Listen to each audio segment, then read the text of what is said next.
Assalamualaikum warahmatullahi wabarakatuh. Nama saya Fintri Windianti dari kelas 4 IF1. Di sini saya sedang membuat tugas mata kuliah komputer dan masyarakat. Langsung saja soal nomor 1. Sebutkan dan jelaskan perkembangan komputer. Generasi komputer dari generasi pertama sampai dengan generasi keempat dan generasi yang akan datang. Generasi yang pertama yaitu komputer generasi pertama dimulai pada tahun 1946 sampai dengan 1959. Tabung vakum. Komputer generasi pertama dibuat pada tahun 1946 silam yang menggunakan media tabung vakum sebagai komponen dasarnya. Tabung vakum sendiri merupakan sebuah material yang sangat cepat menghantarkan panas sehingga ini dinilai kurang efektif jika digunakan pada masa sekarang. Yang kedua, komputer generasi kedua dimulai pada tahun 1959 sampai dengan 1965. Transistor. Komputer generasi kedua tidak lagi menggunakan tabung vakum sebagai medianya, melainkan teknologi transistor digadang-gadang adalah cikal bakal dari terciptanya komputer ini. Berbeda dengan tabung vakum yang berukuran besar, transistor sendiri memiliki ukuran yang cenderung lebih kecil serta tidak menghasilkan panas berlebihan. Komputer generasi ketiga pada tahun 1965 sampai dengan 1974, sirkuit terintegrasi. Komputer generasi ketiga ini sudah tidak lagi menggunakan transistor apalagi tabung vakum, melainkan telah beralih menggunakan teknologi Integrated Circuit atau ICS. Meskipun demikian, komponen transistor tidak serta-merta ditinggalkan begitu saja, tapi masih dipakai untuk membantu kinerja komputer generasi ketiga ini. Dan yang pasti, transistornya sendiri tidak lagi berukuran besar, namun sudah diminiaturkan dan diletakkan pada IC. Satu buah IC itu terdiri dari beberapa transistor, resistor, dan kapasitor. Komputer generasi keempat dimulai pada tahun 1971 sampai sekarang. Mikroprosesor. Yang terlihat pada generasi keempat adalah komputer berjenis mikroprosesor yang bahkan masih digunakan hingga sekarang dan yang masih kita lihat pada umumnya. Mikroprosesor sendiri menggabungkan beberapa komponen menjadi satu dalam chip yang kecil. Chip tersebut terdiri dari ribuan transistor dan elemen sirkuit lainnya yang dihubungkan menjadi satu. Artinya secara otomatis hal itu juga membuat sebuah komputer berukuran lebih kecil.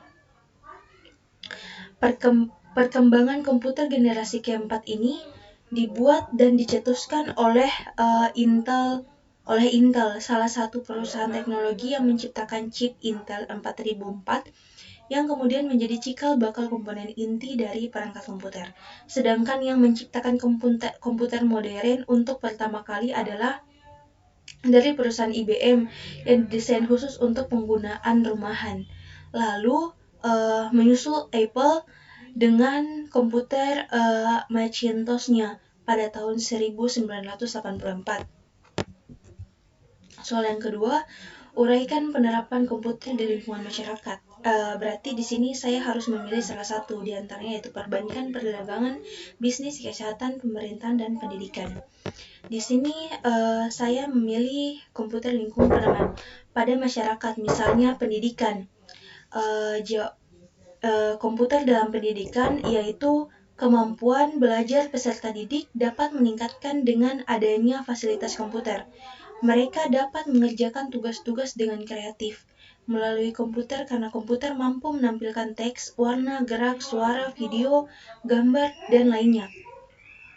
Uraian penerapannya ialah sebagai alat presentasi, sebagai pengganti mesin ketik, sebagai alat hitung, dan sebagai media komunikasi dengan masyarakat luas. Soal yang ketiga, jelaskan pengertian internet dan manfaatnya. Pengertiannya, internet merupakan singkatan dari interconnected network, yaitu kumpulan komputer yang terhubung satu dengan lainnya dengan sebuah jaringan. Disebut saling terhubung karena internet menghubungkan komputer dan jaringan-jaringan komputer yang berada di seluruh dunia menjadi sebuah jaringan komputer yang sangat besar. Semua jaringan yang terhubung ke internet dapat mengakses sebuah informasi yang disediakan di internet secara gratis. Manfaat dari pengertiannya tadi ada dibagi menjadi 3 poin. Yang pertama yaitu manfaat internet untuk bisnis. Sudah tidak asing lagi kata belanja online dalam kehidupan sehari-hari, mulai dari pelaku bisnis yaitu penjual yang tidak harus memiliki toko ataupun ruko untuk membuka bisnisnya, melainkan cukup mendaftar tokonya ke media belanja online. Dengan menggunakan proses online, pembeli dapat dengan mudah memiliki barang dan toko yang diinginkan tanpa harus datang untuk membeli langsung barang yang diinginkan. Yang kedua, manfaat internet untuk belajar. Internet dengan metode belajar online memudahkan siswa maupun mahasiswa dalam berinteraksi dan mempelajari pelajaran yang diinginkan secara otodidak. Untuk media pembelajaran online mulai dari matematika hingga bahasa Inggris yang pelajaran lainnya dapat dengan mudah dipelajari hanya dengan menggunakan internet. Misalnya e-learning, tutorial, hingga kursus juga ditawarkan di berbagai media. Poin yang ketiga atau poin yang terakhir yaitu manfaat internet untuk sarana hiburan dalam keuntungan mencari informasi secara cepat. Seringkali internet kita gunakan untuk mencari hiburan seperti YouTube, Facebook, maupun Instagram. Sarana seperti ini bisa kita gunakan dengan cara gratis maupun berbayar, sehingga kita akan dapat menikmati berbagai fasilitas hiburan dengan adanya internet. Soal yang keempat, sebutkan dan jelaskan jenis jaringan internet. Dalam jaringan internet beserta penjelasannya ada 4 poin, yaitu ada LAN, PAN, WAN, dan MAN. Yang dimana LAN itu adalah local area network. Local area network atau biasa yang sering disebut LAN merupakan suatu jaringan komputer yang cakupan jaringannya kecil. Yang kedua, PAN, Personal Area Network. Personal Area Network atau yang lebih dikenal dengan PAN memiliki fungsi yang sama sesuai dengan namanya, yaitu hanya mencakup area perorangan saja. Yang poin ketiga, WAN, yaitu Wide Area Network. Wide Area Network atau yang lebih dikenal dengan WAN memiliki jaringan telekomunikasi yang membentang luas, bahkan bisa mencapai satu negara atau bahkan seluruh negara. Yang keempat, MAN atau Metropolitan Area Network. Metropolitan Area Network atau yang biasa disebut dengan MAN memiliki jaringan koneksi yang internet lebih besar daripada LAN.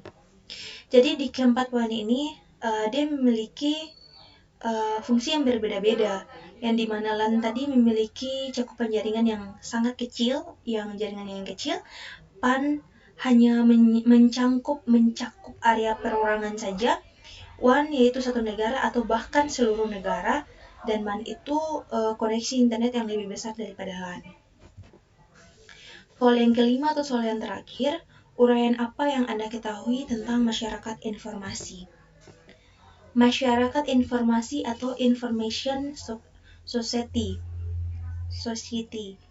adalah masyarakat yang melakukan kegiatan distribusi, penggunaan, dan manipulasi informasi dalam aktivitas ekonomi, politik, dan budaya secara signifikan. Tujuannya untuk mendapatkan keuntungan kompetitif secara internasional melalui penggunaan teknologi informasi dengan cara kreatif dan produktif. Pengetahuan ekonomi adalah mitra di mana kekayaan diciptakan melalui diploitasi pemahaman tentang ekonomi. Orang-orang yang memiliki sarana dalam masyarakat tersebut disebut sebagai warga digital. Thanks for watching. Terima kasih juga untuk dosen yang memegang mata kuliah ini.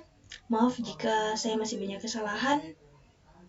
Tolong dimaafkan. Wabillahi taufik wal hidayah. Wassalamualaikum warahmatullahi wabarakatuh.